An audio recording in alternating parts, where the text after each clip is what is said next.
Hello friends, welcome back in my YouTube channel Tulsi global academy. Happy Diwali to all of you.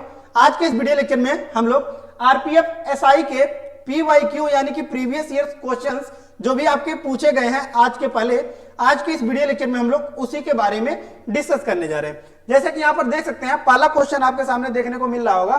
ठीक है, पहला question आपका geography का यहाँ पर देखने को मिल रहा होगा कि in which layer of the atmosphere is ozone most concentrated. ठीक है, कि मींस जो आपका एटमॉस्फेयर, हमको पता है कि मींस एटमॉस्फेयर जो है आपका, एटमॉस्फेयर क्या होता है आपका कि मींस पृथ्वी के ऊपर। ठीक है, ये आपका पृथ्वी है, तो पृथ्वी के ऊपर आपका एक लेयर पाया जाता है हवा का एक चादर पाया जाता है, उसी को हम लोग क्या बोलते हैं, एटमॉस्फेयर बोलते हैं। ठीक है, तो एटमॉस्फेयर को 5 पार्ट में डिवाइड किया गया है। सबसे नीचे वाला जो पार्ट होता है इसको हम लोग बोलते हैं ट्रोपोस्फेयर। ठीक है, ट्रोपोस्फेयर। उसके बाद जो इसके ऊपर वाला आता है इसको हम लोग क्या बोलते हैं, स्ट्रेटोस्फेयर। ठीक है, इसके बाद आता है आपका कौन सा, मेसोस्फेयर। देन आफ्टर आता है आपका थर्मोस्फेयर। देन आफ्टर आपका आता है एक्सोस्फेयर। इस प्रकार से आपका डिवाइड किया गया। ठीक है, तो वही आपका पूछ रहा है कि जो ओजोन लेयर होता है आपका वो किसमें आपका पाया जाता है। ठीक है, तो ओजोन लेयर किसमें पाया जाता है, यहां पर देख सकते हैं स्ट्रेटोस्फेयर यानी कि जो आपका सेकंड लेयर है, अभी जो हमने बताया ये जो आपका सेकंड लेयर आता है स्ट्रेटोस्फेयर, इसी में आपका पाया जाता है। ठीक है, अब बताती है कि मिस ऐसे कैसे पता चल गया कि मिस स्ट्रेटोस्फेयर में ही आपका पाया जाता है। तो देखिए बेसिकली जो आपका ये ओजोन लेयर होता है वो आपका इन दोनों पर पाया जाता है, मतलब ट्रोपोस्फेयर और स्ट्रेटोस्फेयर दोनों के लेयर पर पाया जाता है। लेकिन मोस्ट ऑफ द जो ओजोन लेयर होता है आपका वो किस पर पाया जाता है, 90% जो आपका ओजोन लेयर होता है वो आपका स्ट्रेटोस्फेयर पर ही पाया जाता है। तो इसीलिए अगर आपको क्वेश्चन स्टैटिक पूछता है कि ओजोन लेयर आपका किस लेयर में पाया जाता है, तो फिर आप इसका सही लगाएंगे क्या, स्ट्रेटोस्फेयर पर पाया जाता है। ठीक है, तो इसका राइट आंसर कौन सा हो जाएगा, 4 स्ट्रेटोस्फेयर। ठीक है, अब इसको अगर बात किया जाए डीप में थोड़ा सा, तो देखिए जो आपका ये ओजोन लेयर होता है इसको भी फर्दर 2 पार्ट में डिवाइड किया जाता है। कौन कौन से 2 पार्ट में डिवाइड किया जाता है, देखिए ये आपका ओजोन लेयर ऊपर भी पाया जाएगा, नीचे भी पाया जाएगा। तो नीचे वाला जो होता है इसको हम लोग बोलते हैं बेड ओजोन। ठीक है, नीचे वाले को हम लोग क्या बोलते हैं, बेड ओजोन बोलते हैं। और जो ऊपर वाला पार्ट होता है इसको हम लोग क्या बोलते हैं, गुड ओजोन बोलते हैं। अब आपके मन में क्वेश्चन आ रहा होगा कि मिस गुड ओजोन और बैड ओजोन क्यों बोलते हैं। तो देखिए अब आपका गुड ओजोन क्या होता है कि ये आपका सनलाइट है, तो सनलाइट से आपका अल्ट्रावायलेट रेज आते हैं। तो अल्ट्रावायलेट रेज को क्या करते हैं, ये ट्रैप कर लेते हैं कौन, ऊपर वाले जो ओजोन लेयर है। तो जब ये ट्रैप कर लेते हैं तो फिर ये क्या है, अच्छे वाले लेयर है। और हमको पता है कि इस पृथ्वी पर क्या होते हैं, पॉल्यूशन वगैरह होता है और वो रिलीज होता है। रिलीज होने के बाद क्या होता है, ये ऊपर उठता है। जब ऊपर उठता है आपका, तो नीचे वाला जो ओजोन लेयर है इसी में आपका जमने लगता है, इसीलिए इसको हम लोग क्या बोलते हैं, बेड ओजोन बोलते हैं। ठीक है, तो आई होप ये आपका क्लियर हो गया होगा। इसके बाद नेक्स्ट क्वेश्चन आता है आपका क्वेश्चन नंबर सेकंड। यहां पर देख सकते हैं, कह रहा है आपका कि which of the following cities is not known for iron and steel production in India. ठीक है, तो देखिए आयरन एंड स्टील इंडस्ट्री के बारे में आपका पूछ रहा है कि किस स्टेट में भारत के आपका आयरन एंड स्टील का प्रोडक्शन नहीं किया जाता है। तो देखिए भिलाई में तो आपका किया ही जाता है, ये पता है आपका कि यहाँ पर आपका आयरन ओन माइनिंग पाया जाता है। जमशेदपुर फेमस ही है आपका, इसके नीचे आता है आपका बोकारो भी आपका फेमस है आयरन एंड स्टील इंडस्ट्री के लिए। लेकिन सूरत जो कि आपका गुजरात में पाया जाता है, ये गुजरात में आपका आयरन एंड स्टील और आपका नहीं पाया जाता है। तो इसका राइट आंसर कौन सा हो जाता है, सूरत में आपका आयरन एंड स्टील प्रोडक्शन नहीं किया जाता है। ठीक है, इसका आंसर भी आप यहाँ पर देख सकते हैं। ठीक है, कहां पर आपका पाया जाता है आयरन एंड स्टील, तो देख सकते हैं झारखंड, वेस्ट बंगाल, उड़ीसा, छत्तीसगढ़, इन सभी राज्यों में आपका पाया जाता है। और इंडिया के बारे में अगर बात किया जाए कि मींस पूरे वर्ल्ड में सबसे ज्यादा आयरन आपका, तो सेकंड लार्जेस्ट अगर इंडिया को आपका कंसीडर किया जाता है, 2019 में आपका सेकंड लार्जेस्ट इंडिया था। ठीक है, और अगर बात की जाए कितना आपका प्रोडक्शन होता है, तो देख सकते हैं 2019 के आंकड़े के तहत आपका 111.2 मिलियन टन आपका प्रोडक्शन किया गया था 2011 में। ठीक है, नेक्स्ट आता है, और वही अगर बात किया जाए कि किस राज्य में सबसे ज्यादा, तो देख सकते हैं आपका उड़ीसा। ठीक है, मेजॉरिटी ऑफ इंडिया जो आयरन और आपके एक्सट्रैक्ट किए जाते हैं वो उड़ीसा से ही किए जाते हैं। नेक्स्ट क्वेश्चन आता है आपका, यहाँ पर देख सकते हैं कि जो अरावली रेंज है। ठीक है, अब ये क्वेश्चन आता है कि अरावली रेंज है। ठीक है, अरावली रेंज क्या है कि मीन्स ये आपका भारत है, तो भारत के इधर आपका अगर क्वेश्चन ये भी पूछता है कि ओल्डेस्ट माउंटेन इन इंडिया, तो ओल्डेस्ट माउंटेन इन इंडिया पूछता है, तो आपका ये कौन सा होगा, अरावली। राइट आंसर कौन सा हो जाएगा, अरावली। अरावली सबसे पुराना आपका माउंटेन इंडिया में है, ठीक है। तो यहीं से एक नदी निकलती है आपकी, उस नदी का क्या नाम है, लूनी रिवर, ठीक है। तो इसको हम लोग क्या बोलते हैं, लूनी रिवर बोलते हैं, लूनी रिवर बोलते हैं, जो कि आपको क्या करता है कि आपका अरावली से तो निकलता है, लेकिन ये जाके अरब सागर में आपका ड्रेन कर जाता है, अरब सागर में जाकर ड्रेन कर जाता है, यानी कि अरब सागर में आपका जाकर गिरता है, ठीक है। इधर वाले पानी को हम लोग क्या बोलते हैं, अरब सागर बोलते हैं। तो यहीं पर जाके आपका ये समाप्त होता है। तो यही क्वेश्चन पूछा गया आपका कि which of the following rivers originated from Aravalli range, ठीक है। अरावली रेंज से आपका ओरिजिनेट होता है और डिसअपियर कर जाता है कहां पर, रन ऑफ कच्छ में, ठीक है। ये रन ऑफ कच्छ यहाँ पर आपका डिसअपियर कर जाता है, ठीक है।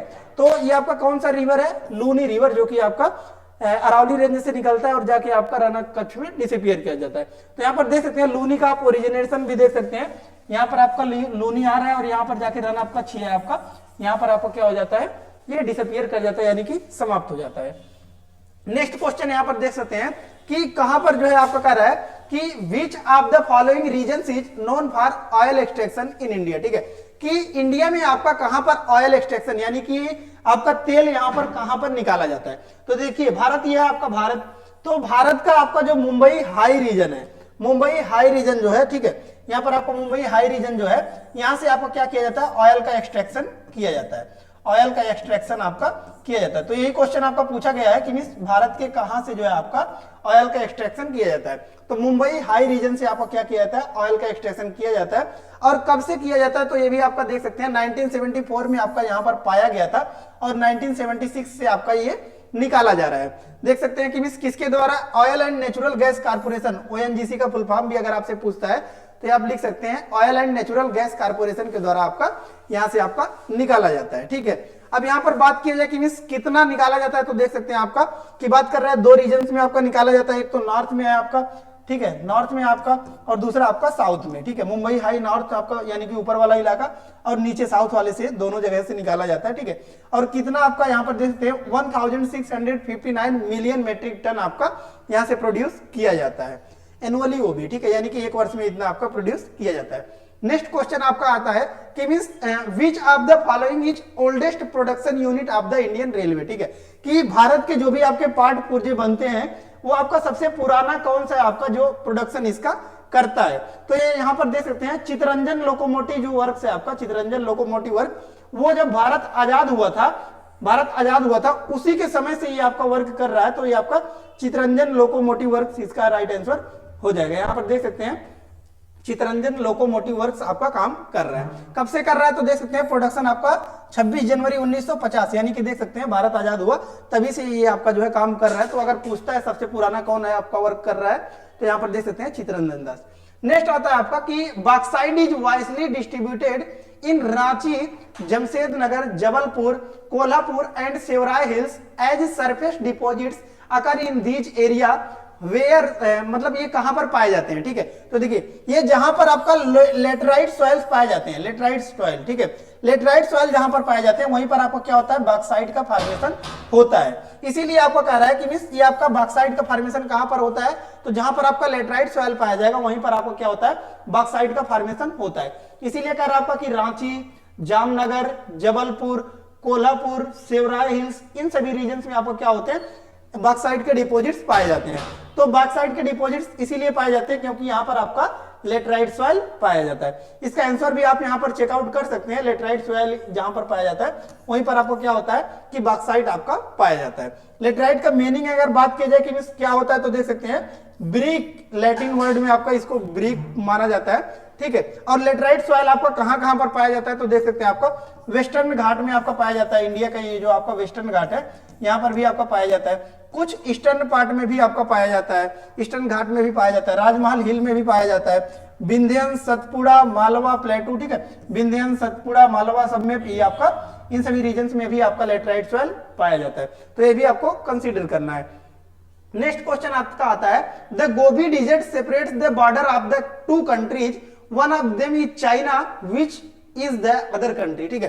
तो कह रहा कि आपका जो गोबी डिजर्ट है, ठीक है, ये आपका दो कंट्री को क्या करता है, सेपरेट करता है। तो एक तो कह रहा है आपका चाइना है, हमको पता है यहाँ पर चाइना है, और चाइना के ऊपर आता है आपका मंगोलिया, उसके बाद आता है आपका रसिया, ठीक है। तो देखिए ये जो गोबी डिजर्ट आपका पाया जाता है ये इन्हीं दो कंट्री में आपका पाया जाता है। कहां कहां पर आपका, चाइना और मंगोलिया, तो ये आपको राइट आंसर इसका लगा देना आपको मंगोलिया, ठीक है। नेक्स्ट जो क्वेश्चन आता है आपका, नेक्स्ट क्वेश्चन है ये आपका यहाँ पर देख सकते हैं, ये आपका हो गया मंगोलिया इसका राइट आंसर, ठीक है। लेकिन कुछ क्वेश्चन आपका पूछता है जैसे कि नेम, कुछ पार्क का नेम पूछता है कि कहां पर आपका पाया जाता है। तो जैसे कि आपका है desert national park, desert national park आपका पाया जाता है जैसलमेर में। और तलचप्पर देख सकते हैं चूरू में पाया जाता है। फुलवारी की नाल उदयपुर में पाया जाता है। बांध बरेटा भरतपुर में आपका पाया जाता है। नेक्स्ट क्वेश्चन आ जाता है, नेक्स्ट क्वेश्चन देख सकते हैं, India does not share territorial border with, ठीक है।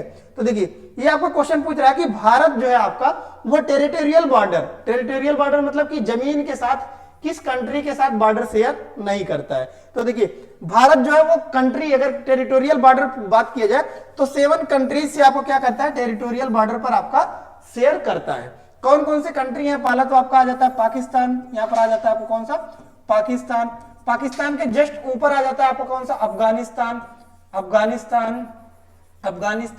अफगानिस्तान के बगल में आपका कौन सा आ जाता है, यहां पर आपका आ जाता है, ठीक है। यहां पर आपका बगल में चाइना, ठीक है। उसके बाद आता है आपको कौन सा, नेपाल। उसके बाद छोटा सा देश यहां पर भूटान, ठीक है। उसके बाद आता है यहां पर आपका म्यांमार, ठीक है। और यहां पर आ जाता है आपको कौन सा, बांग्लादेश, ठीक है। तो ये तो देश हो गए ऐसे देश जो आपके जमीन के साथ बॉर्डर शेयर करते हैं भारत के साथ, ठीक है। 7 देश ऐसे हो गए जो कि आपके क्या करते हैं, भारत के साथ जमीन के साथ बॉर्डर शेयर करते हैं, यानी कि टेरिटोरियल बॉर्डर शेयर करते हैं। कौन कौन से, पाकिस्तान, अफगानिस्तान, चाइना, नेपाल, भूटान, म्यांमार और बांग्लादेश, ठीक है। 7 ऐसे देश हो गए जो आपके जमीन के साथ भारत के साथ बॉर्डर शेयर करते हैं, ठीक है। नेक्स्ट आता है 2 आपके ऐसे होते हैं जो कि क्या करते हैं, आपके पानी के साथ भारत के साथ बॉर्डर शेयर करते हैं। तो वो कौन कौन से आपके, ये श्रीलंका हो गया आपका, और दूसरा आपका आता है कौन सा, मालदीव, ठीक है। श्रीलंका एंड मालदीव, ठीक है। तो देखिए अब यहां पर आपको क्या कर रहा है, श्रीलंका, अफगानिस्तान, चाइना, बांग्लादेश, ठीक है। तो ये तो आपके ऐसे कंट्री हैं, अफगानिस्तान, चाइना, बांग्लादेश, ये तो जमीन के साथ बॉर्डर शेयर करते हैं, ठीक है। लेकिन क्वेश्चन में पूछा कि does not share territorial border, ठीक है। तो हमने बताया कि बांग्लादेश आपका, सॉरी जो आपका श्रीलंका ये आपका पानी के साथ बॉर्डर शेयर करता है भारत का। तो ये पूछा कि कौन सा ऐसा है जो आपका जमीन के साथ बॉर्डर शेयर नहीं करता है, ठीक है। तो आपको याद करना है कि श्रीलंका आपका पानी के साथ बॉर्डर शेयर करता है, ना ही जमीन के साथ, ठीक है। नेक्स्ट क्वेश्चन आता है आपका, नेक्स्ट क्वेश्चन है आपका, the Manitoulin island is located in, ठीक है। मैनिटोलिन आइलैंड आपका ये कहां पर लोकेटेड है, इसके बारे में बात कर रहा है, ठीक है। तो देखिए आपका कनाडा में लोकेटेड है, ठीक है। कहां पर आपका, कनाडा में आपका लोकेटेड है। ये तो हो गया आपका मैनिटोलिन आइलैंड का। लेकिन कुछ और आपके पूछा जाता है आइलैंड्स की कहां पर आपका प्रेजेंट है, तो उसके बारे में भी हम लोग समझ लेते हैं। देखिए जैसे आपको पूछ रहा है कि यूएसए में आपका कौन कौन सा आइलैंड प्रेजेंट है, तो देखिए हवाईयन आपका कहां पर है, यूएसए में। उसके बाद सेंटा कैटालिना, ये सभी आपके फेमस नाम है जो कि आपका कई बार क्वेश्चन में आपके रिपीट करते हैं। तो हवाईयन आइलैंड तो आपका यूनाइटेड स्टेट में, सेंटा कैटालिना ये भी आपका यूनाइटेड स्टेट में, long island United state, Amelia island United state में। नेक्स्ट आता है आपका ऑस्ट्रेलिया में कौन कौन से आइलैंड पाए जाते हैं, तो देख सकते हैं आपका kangaroo island, Fraser island, Hamilton island, hook island, ये सभी आपके कहां पे पाए जाएंगे, ऑस्ट्रेलिया में। नेक्स्ट आता है आपका यूके में देख सकते हैं Great Britain island, saint Mary island, Tresco island, Sark island, ठीक है। नेक्स्ट आता है कनाडा में जो कि आपका पूछा गया था मैनिटोलिन आइलैंड, ठीक है। मैनिटोलिन आइलैंड तो आपका पाया जाता है कनाडा में, लेकिन जैसे बैफिन आइलैंड है ये भी आपको कनाडा में, केप ब्रिटेन आइलैंड ये भी कनाडा में, साल्ट स्प्रिंग आइलैंड कनाडा में, फोगो आइलैंड कनाडा में, विक्टोरिया आइलैंड ये सभी आपके कनाडा में ही पाए जाएंगे। नेक्स्ट आता है आपका in which state is the Pagladia dam located, ठीक है। तो देखिए पगलाडिया डैम आपका असम में पाया जाता है, ठीक है। कहां पर पाया जाता है, ये आपका असम में लोकेटेड है, ठीक है। पगलाडिया यहां पर देख सकते हैं, पगलाडिया डैम कहां पर है आपका, असम में। लेकिन इसे कुछ स्पेशल फीचर्स होते हैं, उसके बारे में भी हम लोग समझ लेते हैं, ठीक है। तो देखिए असम में तो ये आपका ये लोकेटेड है, ठीक है। और ये आपका एक मल्टीपर्पज प्रोजेक्ट जो कि आपका कंस्ट्रक्ट किया गया था पगलाडिया डैम, ठीक है। इसके बाद बात कर रहा है आपका कि देख सकते हैं कि 54,000 जो हेक्टेयर एरिया है इसको ये इरिगेशन में बेनिफिट करता है, ठीक है। ये आपको क्या करता है, इरिगेशन में बेनिफिट करता है। और यहाँ पर देख सकते हैं कि पावर जनरेशन यानी कि इलेक्ट्रिसिटी का भी प्रोडक्शन किया जाता है। 3 मेगावाट कैपेसिटी है इसका आपका इलेक्ट्रिसिटी का जनरेशन के लिए। और बात की जाए कि मीन्स कितने पैसे लगे थे इसको बनाने के लिए, तो देख सकते हैं 541 करोड़ आपका इसके पैसा लगा था बनाने के लिए। और असम में आपको कौन कौन से डैम पाए जाते हैं, तो सुवर्णसिरी लोअर डैम आपका पाया जाता है और कार्बी लैंगपी डैम भी आपको कहां पर पाया जाता है, असम में ही पाया जाता है। ठीक है, तो आज के इस वीडियो में हम लोग जो है कुछ इतने क्वेश्चंस के बारे में समझ लिया। ठीक है, अब इसी तरीके से हम लोग क्या करेंगे कि डेली हम लोग क्या करेंगे, एक एक प्रैक्टिस सेट लगाएंगे। तो इसलिए अगर आप चैनल पर नए होंगे तो चैनल को जरूर से सब्सक्राइब कर लीजिएगा। कोई भी आपको पीडीएफ वगैरह चाहिए तो आप हमारे टेलीग्राम चैनल से भी जाकर जरूर से जुड़ जाइएगा, जिसका लिंक हमने डिस्क्रिप्शन बॉक्स में दे दिया है। सो धन्यवाद, मिलते हैं नेक्स्ट वीडियो में नेक्स्ट लेक्चर के साथ। तब तक के लिए धन्यवाद, जय हिंद।